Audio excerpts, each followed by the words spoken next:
यवतमाळमध्ये हृदयद्रावक घटना. पुरात कार वाहून गेल्याने आईसह 2 मुलींचा करुण अंत. झाडाचा आधार घेतल्याने पती बचावला. यवतमाळ जिल्ह्यातील दारव्हा तालुक्यातील दहेली गावाजवळून वाहणाऱ्या कुपटी नदीला आलेल्या पुरात कार वाहून गेल्याची एक अत्यंत धक्कादायक आणि हृदयद्रावक घटना घडली आहे. पुराच्या पाण्यातून जीवघेणे धाडस करत वाहन पुढे नेण्याचा निर्णय या कुटुंबाच्या जीवावर बेतला असून या दुर्घटनेत बेपत्ता झालेल्या आईसह तिच्या 2 मुलींचे मृतदेह शोधण्यात अखेर बचाव पथकाला यश आले आहे. या घटनेची माहिती मिळताच महसूल विभाग, पोलीस प्रशासन, आपत्ती व्यवस्थापन पथक आणि स्थानिक नागरिकांनी घटनास्थळी धाव घेत रात्रीपासूनच युद्धपातळीवर शोध व बचाव मोहीम राबवली होती.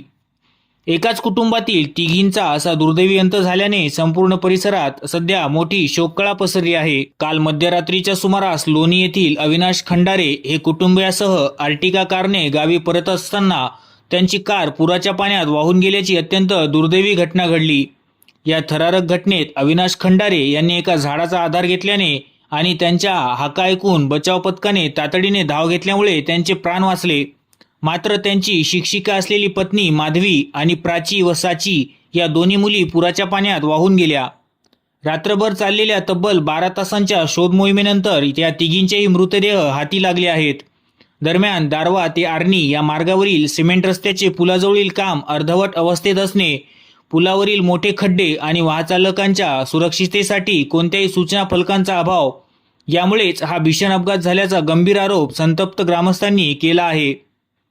या भीषण अपघातातून सुदैवाने बचावलेले अविनाश खंडारे यांनी पालकमंत्री संजय राठोड यांच्यासमोर आपला टाहो फोडत माझी सर्व प्रॉपर्टी घ्या पण किमान पुलावर दिशादर्शक फलक तरी लावा अशी आर्त विनंती केली.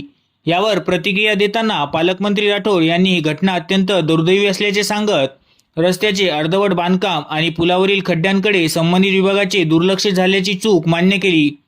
तसेच या संपूर्ण प्रकरणाची सखोल चौकशी करून दोषींवर योग्य ती कठोर कारवाई करण्याचे आदेश दिले जातील असे आश्वासनही पालकमंत्र्यांनी दिले आहे.